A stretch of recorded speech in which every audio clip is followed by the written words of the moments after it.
झारखंड में पहले चरण के लिए 43 सीटों पर आज मतदान हुआ है। वहीं दूसरे फेज की 38 सीटों के लिए धुआंधार चुनावी प्रचार शुरू हो गया है।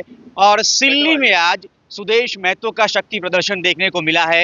हिमंता बिश्वा शर्मा, जो झारखंड भाजपा के चुनाव सह प्रभारी हैं और असम के मुख्यमंत्री हैं, पहुंचे थे आज सिल्ली में। और इस दौरान पूरा सिल्ली का जो इलाका है पतरहातू तक, वो जाम हो गया हुआ था। और हिमंता जी ने कह दिया कि जो 43 सीटों पर मतदान हुए हैं, उनके पास तो रिपोर्ट है कि 43 में से 30 प्लस जो है वो भाजपा और आजसू जीत रही है। आपके पास क्या फीडबैक है सर?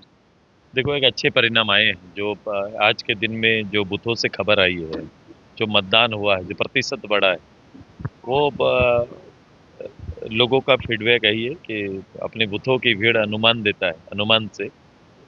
है कि जो सीटों 43 सीट पर हुआ है, उसमें एक बड़ी जीत हम लोग की ओर आगे बढ़े। बड़ी चीज की ओर आगे बढ़। अच्छा, पहले फेज के तो अब मतदान हो गए, दूसरे फेज में सिल्ली की सीट है और हिमंता बिश्वा शर्मा आज पहुंचे आपके लिए चुनाव प्रचार करने। इस दौरान हमने जो महसूस किया सिल्ली में, पूरा इलाका जाम था, इतनी भीड़, इतना जनसैलाब। 1 लाख पार का जो है, हिमंता जी ने भी कहा मंच से। और लोगों से जब हमने बात की तो वो भी फुल समर्थन, एक तरफा जीत की बात कह रहे हैं। मतलब कि जो प्रत्याशी जो मैदान में है, अमित महतो जेएमएम की तरफ से हैं, चाहे जयराम महतो की पार्टी लड़ने आई है, उन पर आप कुछ कहना चाहेंगे? क्योंकि समर्थक तो उनको खारिज कर रहे हैं। देखो, चुनाव तो मैंने कहा कि 16-17 लोग चुनाव मैदान पे हैं। चुनाव सब कोई लड़ सकता है, लेकिन चुनाव एक उद्देश्य के साथ लड़ा जाए। क्योंकि सिल्ली एक अपने आप को केवल विधायक चुनाव के लिए तैयार नहीं करता, वो इंतजार करता है कि अगला डेवलपमेंट क्या है, अगला किस इशू के साथ उनके विधायक आगे बढ़ेंगे, इस चीज़ की इंतजार करता है। और सिल्ली हर चीज़ की शुरुआत करता है, तो वो ये वोट इंतजार करेगा सिल्ली के विकास के नए पैमाने का। नया पैमाना सेट किया जाएगा। बिल्कुल सर।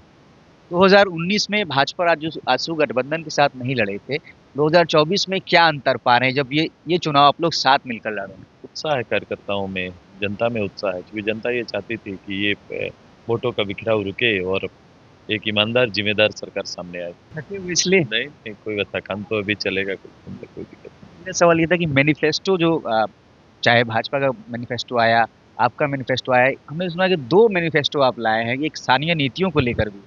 नहीं, हमारे स्पष्ट है, हम पहले भी थे। स्थानीय नीति हम लोग ने कहा है, अंतिम सर्वे सेटलमेंट को आधार बनाएंगे।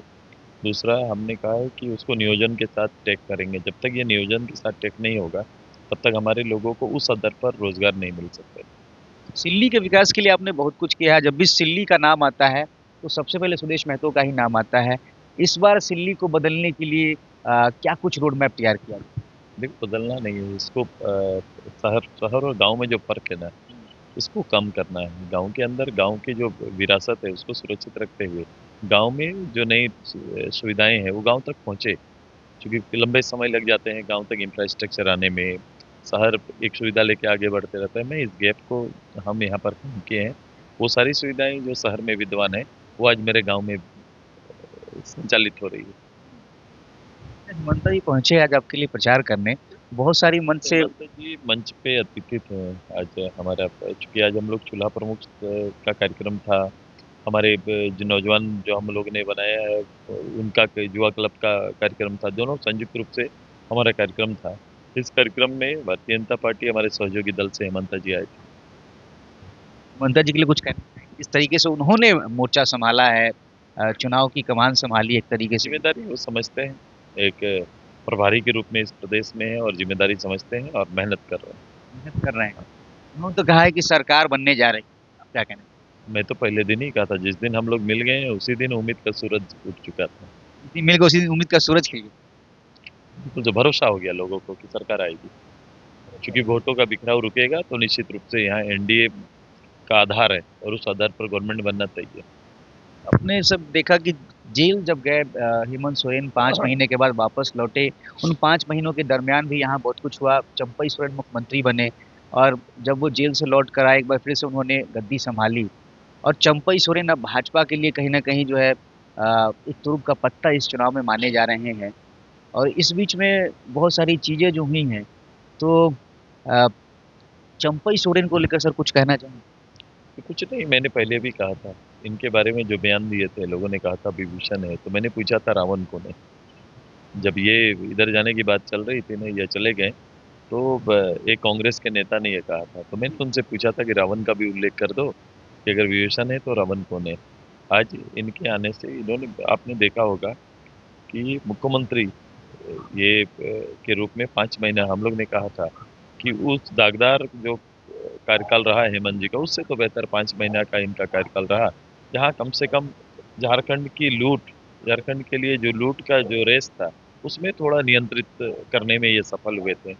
तो आज एक बड़े कद के झारखंड मुक्ति मोर्चा के नेता आज अगर हमारे पक्ष में आए हैं, तो निश्चित रूप से फायदा होगा। फायदा होगा चंपई के आने से। लेकिन हेमंत सोरेन ये कह रहे हैं कि जेल का बदला जो है हम जीत से लेंगे। जेल क्यों गए ये भी बताते चले। मैंने कहा कि जिस सरकार के मंत्री और संतरी जेल में और हेमंत बेल में, तो बदला लेंगे, ये कोई लड़ाई नहीं है, वैचारिक लड़ाई। वैचारिक लड़ाई में आप कहाँ हैं, आपके वादे कहाँ हैं, ये पहले झारखंड की जनता आपसे पूछ रही है। इन सारी चीजों का जवाब दे दो। ठीक है सर, बहुत शुक्रिया हमको समय देने के लिए। और फॉलोअप के साथ जो है जुड़े सुदेश महतो। आज सिल्ली में एक बड़ी जनसभा हुई है जिसमें हिमंता बिश्वा शर्मा जो झारखंड बीजेपी के चुनाव से प्रभारी हैं और स्टार प्रचारक हैं, असम के मुख्यमंत्री हैं, वो पहुंचे। और सिल्ली जो है वो पूरी तरीके से इस दौरान जाम था, भारी जन सैलाब देखने को मिला है।